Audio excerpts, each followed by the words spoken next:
Hi friends, അസ്സാം വലൈക്കും. Welcome back to my channel. അപ്പോൾ നമ്മളിന്ന് വന്നിട്ടുള്ളത് ഒരു മീൻകറി റെസിപ്പി ആയിട്ടാണ്. അപ്പോൾ നമ്മുടെ ചാനലിൽ നമ്മൾ 3-4 തരം മീൻകറീസ് മുന്നേ ചെയ്തിട്ടുണ്ട്. അതിൽ നിന്നും വ്യത്യസ്തമായിട്ട് നാളികേരം അരച്ചുകൊണ്ടുള്ളൊരു മീൻകറിയാണ് നമ്മളിന്ന് തയ്യാറാക്കാനായിട്ട് പോകുന്നത്. അപ്പോൾ ഇത് വളരെ എളുപ്പമാണ്, അതുപോലെ ടേസ്റ്റിയാണ് കേട്ടോ. അപ്പോൾ നമുക്ക് ആദ്യം തന്നെ മീൻകറിക്ക് വേണ്ടിയിട്ടുള്ള അരപ്പൊന്ന് റെഡിയാക്കി എടുക്കാം. അപ്പോൾ അതിന് വേണ്ടിയിട്ട് ഞാൻ ചട്ടി ചൂടായതിലേക്ക് 1.5 ടീസ്പൂൺ വെളിച്ചെണ്ണ ഒഴിച്ചു കൊടുത്തിട്ടുണ്ട്. ഇനി ഇതിലേക്ക് ഒരു 3-4 വെളുത്തുള്ളി, അതുപോലെ ഒരു ചെറിയ കഷ്ണം ഇഞ്ചിയും കൂടെ ചേർത്തിട്ട് നമ്മൾ ജസ്റ്റ് ഒന്ന് വഴറ്റിയെടുക്കുകയാണ്. അതിനുശേഷം നമ്മൾ ഫ്ലെയിം ഓഫ് ചെയ്തതിന് ശേഷം നമുക്ക് അതിലേക്ക് ഇനി മുളക് പൊടി, മഞ്ഞൾപ്പൊടി, മല്ലിപ്പൊടി 3 ഐറ്റംസ് ചേർത്ത് കൊടുക്കുകയാണ്. ഫ്ലെയിം ഓഫ് ചെയ്തതിന് ശേഷം മാത്രമാണ് നമ്മൾ പൊടികൾ ചേർത്ത് കൊടുക്കേണ്ടത്, അല്ലാതെ പൊടികൾ പെട്ടെന്ന് കരിഞ്ഞു പോകും.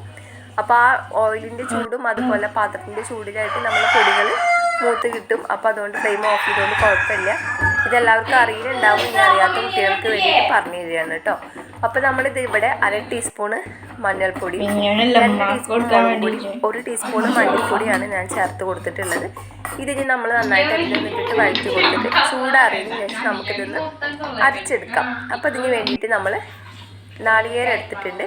ഒരു നാളികേരത്തിൻ്റെ പകുതിയാണ് ഞാൻ എടുത്തിട്ടുള്ളത്. അതിലേക്ക് 2 ചുവന്നുള്ളി ഇട്ട് കൊടുത്തിട്ടുണ്ട്. പിന്നെ നമ്മളിപ്പോൾ റെഡിയാക്കി എടുത്തിട്ടുള്ള ആ മസാലക്കൂട്ടും കൂടെ ചേർത്തിട്ട് നല്ല ഫൈനായിട്ട് അരച്ചെടുക്കുകയാണ്.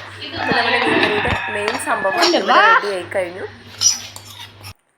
ഇനി നമ്മളിവിടെ ചട്ടി ചൂടായിട്ടുണ്ട്. ചട്ടിയിലേക്ക് വെളിച്ചെണ്ണ ഒഴിച്ചു കൊടുത്തിട്ടുണ്ട്. നമ്മൾ മൺചട്ടിയിൽ മീൻകറി ചെയ്യുമ്പോഴാണല്ലോ ഒന്നുകൂടി നല്ലത്. പക്ഷെ നമ്മൾ ഗ്യാസ് സ്റ്റവിൽ വെക്കുമ്പോൾ എന്തോ ചട്ടിക്കൊരു കളറ്, ഇനി ഇപ്പോഴത്തെ ചട്ടിയുടെ കളറാണോ എന്നറിയില്ല, ഒരു ഭംഗിയില്ലാത്ത കളർ പോലെയാണ് ഇപ്പോൾ ഇങ്ങനെ കാണുമ്പോൾ തോന്നുന്നത്.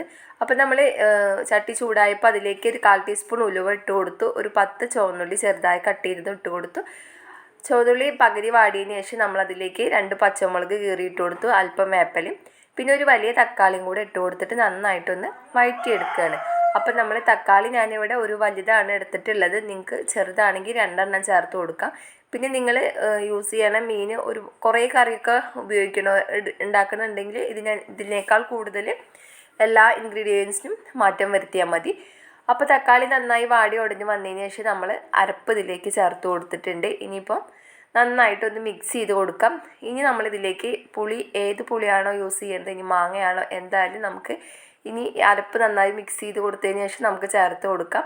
ഞാനിപ്പോൾ ഇവിടെ നമ്മുടെ വാളംപുളിയാണ് ചേർത്ത് കൊടുക്കുന്നത്. അപ്പോൾ ആ പുളിവെള്ളം ഇനി ഇതിലേക്ക് ചേർത്ത് കൊടുക്കുകയാണ്. കൊടംപുളി, അങ്ങനെ വേറെ എന്ത് പുളി വേണമെങ്കിലും നിങ്ങൾക്ക് യൂസ് ചെയ്യാം കേട്ടോ. ഇനി ആവശ്യത്തിനുള്ള കുറച്ച്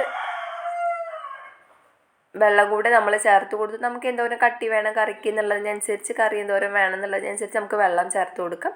എന്നിട്ട് നന്നായിട്ടൊന്ന് മിക്സ് ചെയ്ത് കൊടുക്കുക. ആവശ്യത്തിനുള്ള ഉപ്പും കൂടെ ചേർത്ത് കൊടുക്കുക. അപ്പം നമ്മുടെ കറി റെഡി ആയി കഴിഞ്ഞു. ഇനി ഇതിലേക്ക് നമ്മൾ മീനിട്ടിട്ട് ബാക്കിയുള്ള കാര്യങ്ങൾ നോക്കണ്ടോ.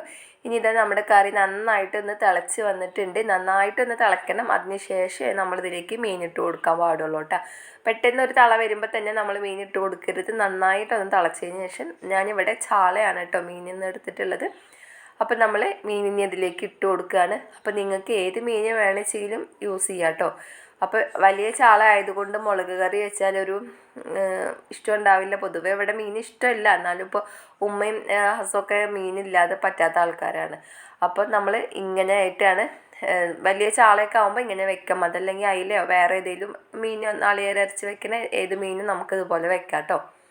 അപ്പോൾ അത് നന്നായിട്ട് മീൻ ഇട്ടതിന് ശേഷം ഞാനൊന്ന് ലോ ഫ്ലെയിമിൽ ഒരു 3-4 മിനിറ്റ് അടച്ച് വെച്ചു. അപ്പോഴത്തേക്ക് നന്നായി തിളച്ചു.